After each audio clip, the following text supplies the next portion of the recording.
about 3 years ago.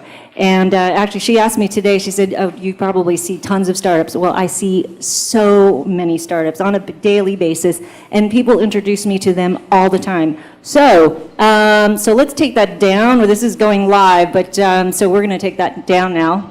And but make sure you get your texts in.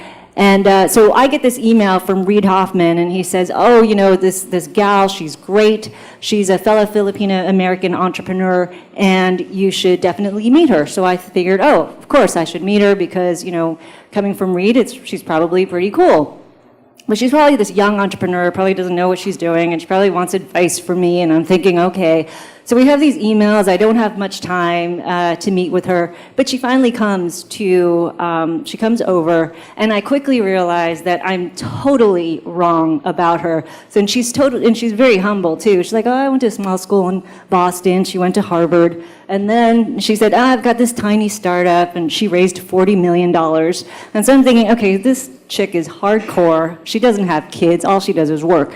And she's like, well, you know, I have 2 kids. They're 13 years old and 17 at the time. And I'm thinking, oh my goodness, this is a superwoman. So anyway, I was very impressed, and conversation turned. I was getting advice from her. And I am super excited to have her up here because not only is she a fellow Filipino American entrepreneur, she's also the very first woman we've had up on stage giving a keynote. So I am very excited to have her here. She just arrived at 4 o'clock. She's been traveling around the world. She's raised $100 million.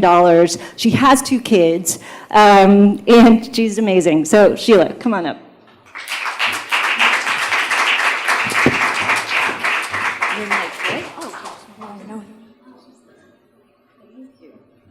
Wow, amazing intro. This is really cool. I don't think I've ever done a keynote in a club. It's kind of cool, but I think this thing is here. So I'm sure you guys get a lot of different people giving you advice, the usual stuff, passion and things like that. So today I wanted to actually talk about branding inside out, what that mean. And so fellow mentor to both Bambi and I, and again, Bambi, thanks for having me, is Reid Hoffman. He's just been amazing. He invested in the company very earlier on. He grandfathered him before he joined Greylock. And one of the key things that he always, I hear him speak about, and if you read his book, you know, one of the things about entrepreneurship is that you just dive off of a cliff and you assemble a plane on the way down, right? And you hope that it catches you because obviously we don't wear parachutes as entrepreneurs. Safety tends to be overrated in our career. But what's those kinds of advice and those kinds of things reminds me of you know how difficult things can be and gets me through tough times. But it's also this kind of advice where we go to events like this, you hear it, you listen to people, and you take notes, you take 2 cents from different people's advice. So I'm also part of this new CEO group that we're forming in Boston. And what was really interesting, this was literally as of last week, and I said, what was I going to talk about here? We went around the table and we were talking about each of our different problems and challenges. Ours is internationalization. I'll talk about that a little bit later. But across the board, each of the CEOs said, we have spent so much time building our teams, raising the money, you know, fixing the business model, and now we're really worried about brand. We never spent the time from the very beginning even thinking about the brand. Whereas at Care.com, we actually did things a little differently. And I said, you know, in fact, as CEO groups, we can all chime in and offer up our advice. I said, that's something I can talk about. So I thought I'd probably share it here because it's the same advice that we were talking about with them. So branding from inside out, what does that mean? I went to another event, and Deepak Chopra got it right. He's obviously an inspirational speaker. And it's about how do you bring the inside outward, right? And that authentic self of yours. And it's kind of strange as an entrepreneur, it feels very touchy-feely.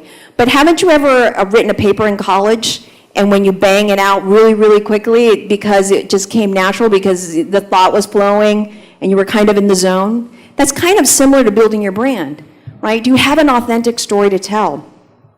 And the story doesn't just have to resonate logically, right? And emotionally.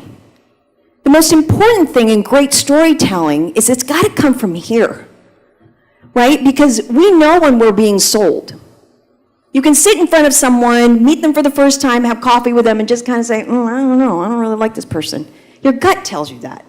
It isn't a feeling, it isn't all the logical processing you're doing, it's your gut, right? So what authentic story are you telling that resonates to people in their gut, right? That's not trying to trick them in any way. And rule number 1 is to be authentic, right? It's to be who you really are, what you value, what you believe in, whatever you're passionate about being an entrepreneur, what's that story? And my very quick story is I was born and raised in the Philippines, Filipino-American. I went to Mount Holyoke College. I got pregnant in college.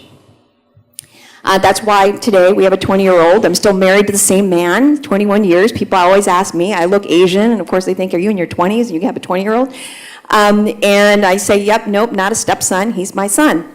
And because we were immigrants, we didn't really have care. It was a real struggle.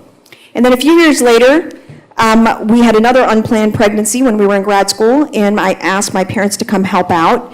And my father ended up getting a heart attack in Boston. He's fine now, but I found myself challenged with care issues. That's my story.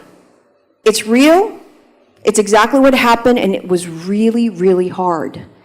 And at one point, after graduating from Harvard, I decided that maybe, I don't want to do this kind of business.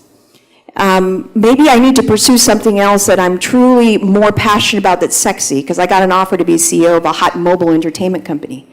Mentor took me aside and said, are you in the pain business or are you in the pleasure business? Who are you? Be authentic, right? And I realized I'm all about helping people, and that was okay. I didn't have to worry about what people thought. It's what spoke to me, right? So be authentic. This was my Facebook profile for a long time as a baby, Hannah in Germany. We're international now. She's really cute. Love kids. And so it's all about relationships. It's when you think about building a brand, it's not just a logo that you paste up, right? Brand is about an actual development of a relationship. And for care, it's all about relationships. And at the core of the most important relationships we have is about family. And that's my family. They're younger there. They're a lot older now, 20 and 13.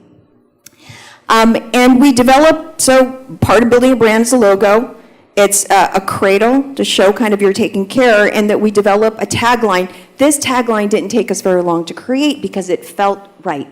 We wrote it, we looked at it. I hired a chief brand officer. I even have a chief brand officer in the company, right? Because it was so important for us to make sure that we could express the mission of the company so that externally our employees felt proud of the user experience that we were building, and There For You was pretty quick as a tagline.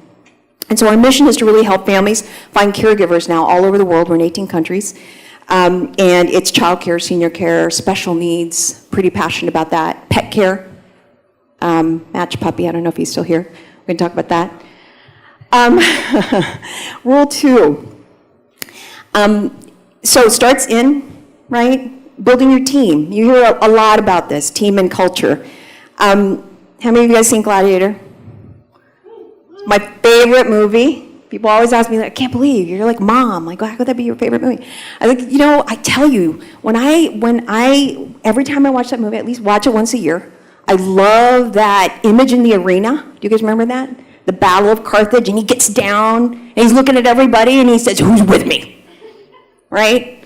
And I think my team thinks I'm crazy whenever I mention that. When we have tough times and you have like the people coming out in a chariot or whatever, it's that image. What kind of team are you building that shares values? You're not just your vision, right, of what you could be, but what you should be, right, as a company. And what are those values? I'm a big fan of rowers. My son and my husband are both rowers, but rowers, as you know, are intense people, are hardworking, so work ethic is really good. They're disciplined, so that's very important to me. But I always love the water, because you see sort of like, have you guys seen a duck gliding in the water, and it looks so serene and so smooth? But you have no idea how hard they're paddling underneath, right? I always remind people that our job is to make the user experience look so serene on the front end, but all the hard work that we do behind the scenes in a humble way, right? So these are our values. We got incorporated in October 2006. We raised our first A round.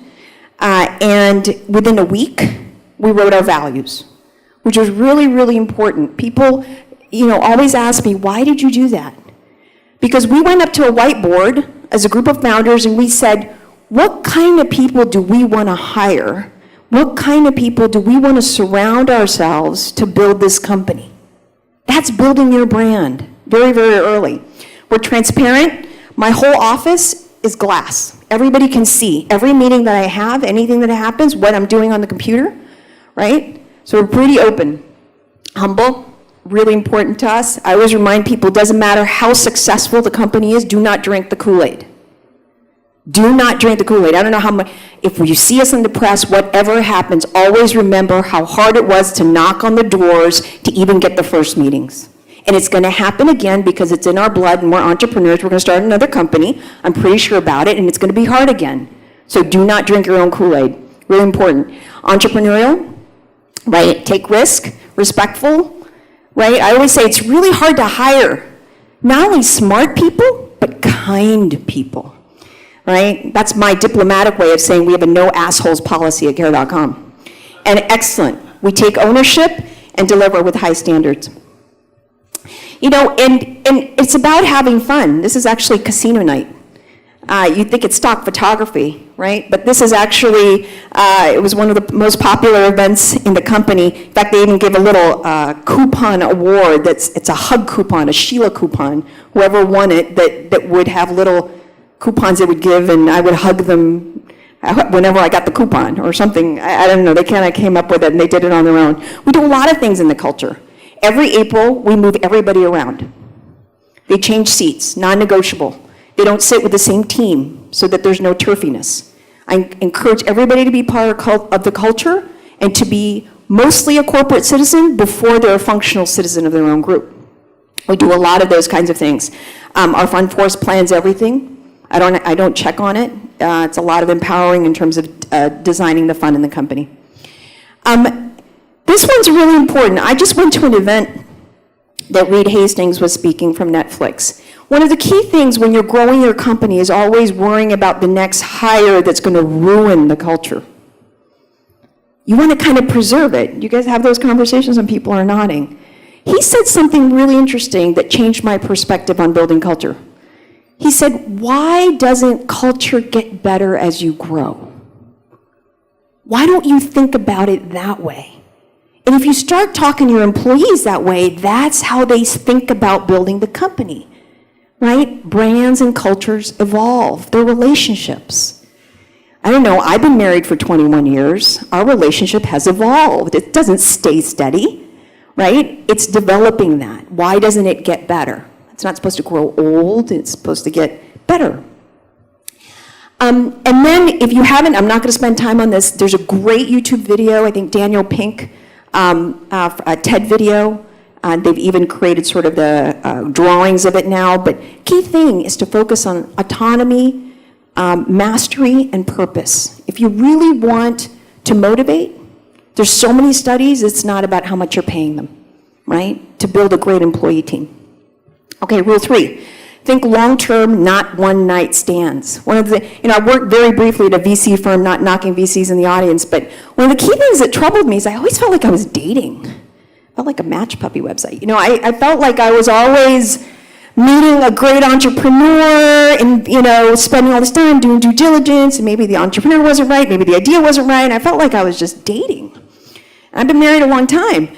And for me, I guess, building a company is about this whole relationship building. Even when somebody leaves the company, I don't take it personally. There's no fear if somebody tells me they want to apply to business school and they tell me 2 years in advance. I think about, okay, how am I going to help them? And I am now, our management team, I have been working with these people now for 12 years, 2 companies. And I have other people who I worked with 3 companies ago who come back and work together. Because my view is about developing long-term relationships. It's developing the brand. Really important, and it's not about one-night stands.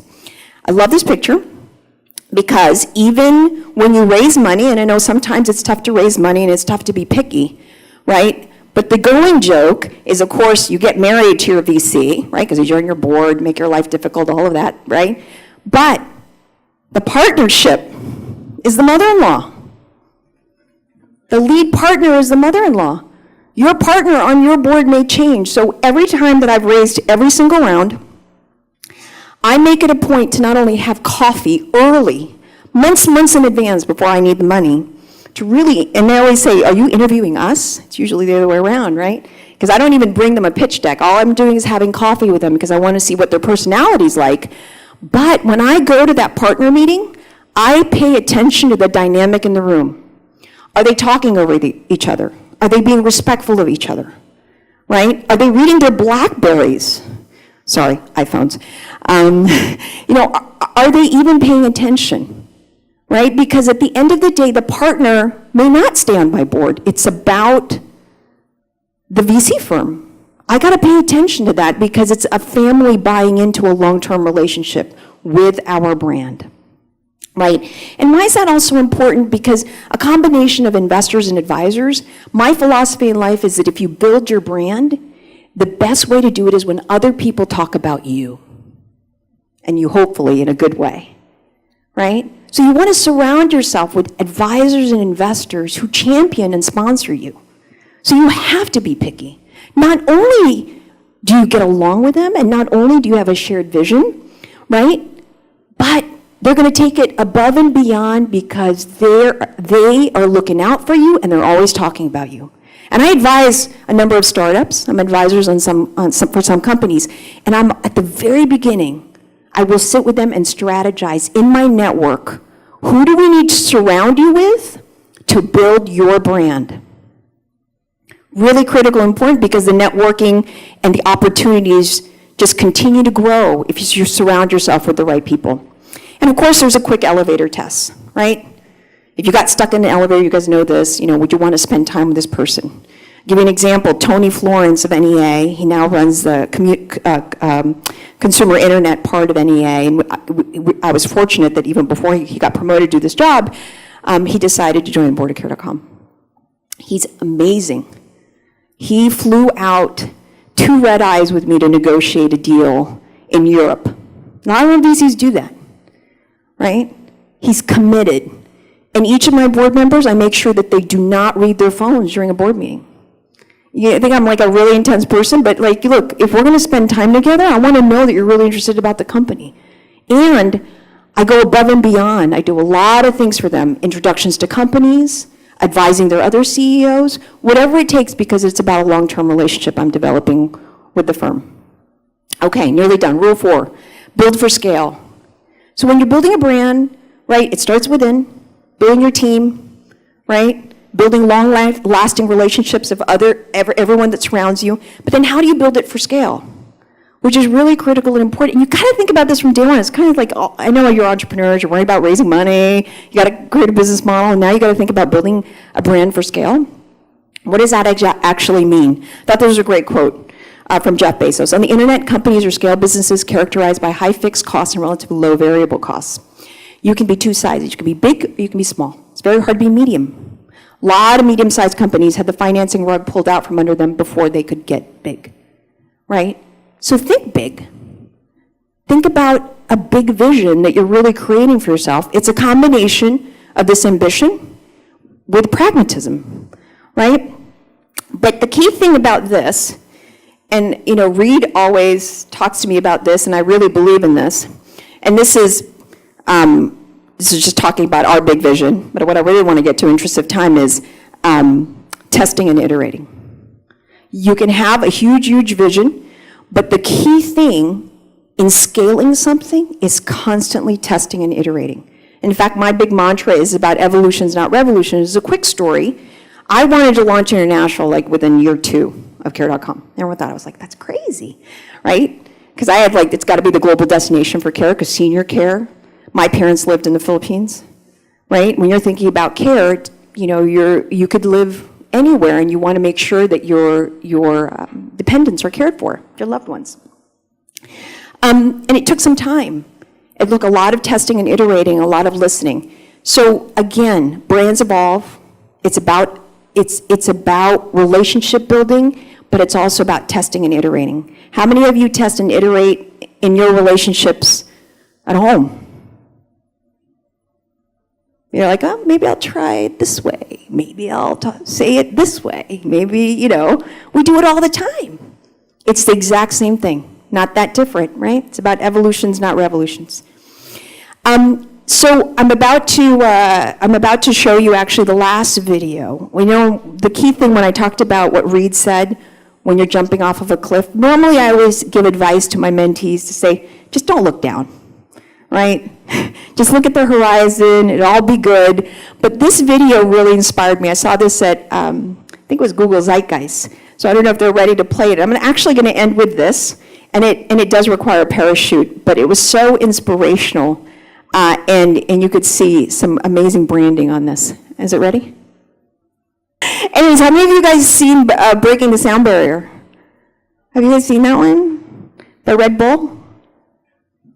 Yeah. Anyway, so I was going to end with that. That was like the great cliff. But no, it's not going to happen. Anyways, we'll just open up to Q&A. Didn't end with a bang, but that was okay. Any questions? If not, fine too. I woke up at 1:45 a.m. this morning. Just got off the plane from the UK, so. Yes? There's a microphone right there, I guess. Or I can repeat your question too. When you're reaching out to some of the VC people or whatever, what kind of, tools and so forth do you use? I mean, where do you come up with your, interested parties and so forth? Are you talking about the initial meetings for coffee? Or are you talking about an actual pitch? Yeah, I mean, where would you actually find all these sources and so forth? Could you maybe elaborate a little bit on that? Okay, so you've got your company, and now you want financing, and you're looking around for these. It's basically events like this. I mean, it's going and networking. It's meeting other entrepreneurs who may have raised money from those investors, and they become friends, and they make the introduction.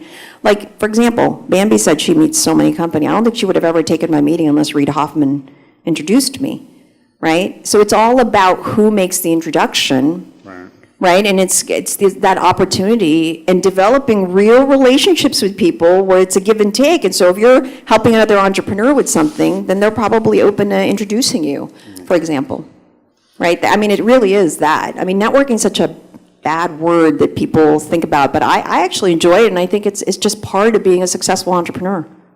Well, it's interesting because so much of this stuff is online now. Whether you're trying to find a source for this or that, you can't talk to people anymore, right? It's just online, and you can't even reach somebody. And yet, what you're saying here and what my experience is, it's still personal and it's still networking. So, yeah, I'll give you an example. People will reach out to me on LinkedIn or cold email me. I get so many emails. And I will say that I pay attention to those that have fully researched care.com, will elaborate on how much they love the service or what it meant to them, and then they explain why they want to meet me. Right? It feels authentic. It feels like, oh, I was inspired by something that you said or did, or your website really helped me with my dad, and I'm thinking about a business in the space, it's authentic. And people react to that. Sure. Right? So it's also researching the interests of the people that you want to meet. See if you do have a shared interest, because that's a natural way to send an email or a LinkedIn invite. Some advice. Okay. Yeah, Thank you. hopefully that's helpful. Anybody else? Yes.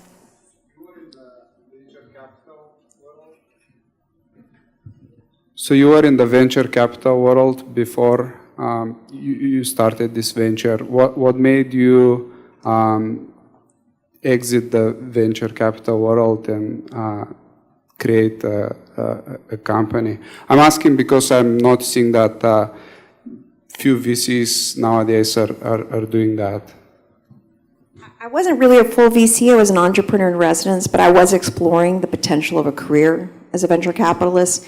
But like I said, I'm not the dating type. So I think that was really it. I love building things. I really do. And I love being around an operational team. And some VCs are so successful. You know, they sit on 8 boards. They love advising. They like strategizing. And that's plenty for them, right? And they also, some VCs like the hunt. They like the dating. They like the hunt. They like to win the deal, right? So there's different motivations there. But for me, specifically as a person, I love building things. I love working with a team. I love building a brand, right? It's who I am. Yes. Hey. Hey. I think you shared some awesome tips and advice. So usually I find that the smallest details of a person's life, of a successful entrepreneur, give great insight. So if you just want to share something that you do on a daily basis, or go over your daily, schedule, working at care.com, or something small that you do that I think keeps you motivated on a day-to-day basis. Motivated. Or on track. On track. I meditate on a regular basis, which is really, really important. Keeps me calm with everything that's going on in my life that I'm juggling.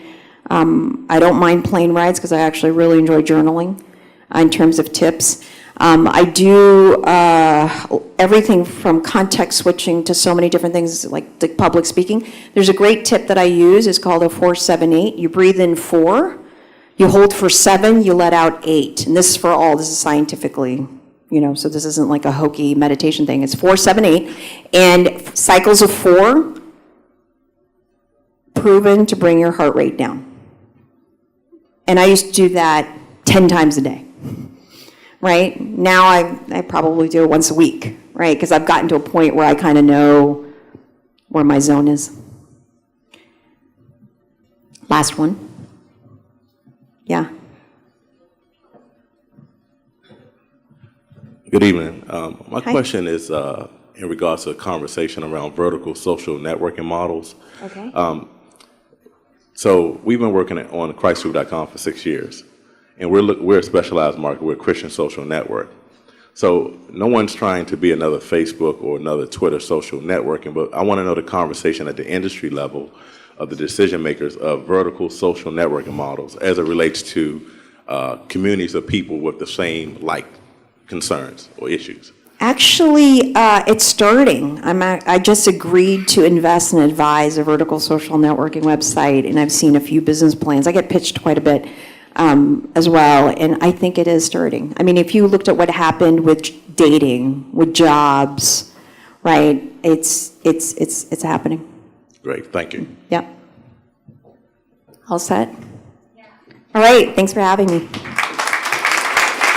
I have one more question. I have one question. Can you do that gladiator scene again? Come together. No, I'm going to go home. We actually watch Gladiator a lot. It's one of my favorite movies, but I will never look at that scene the same again. So I will always thinking about team.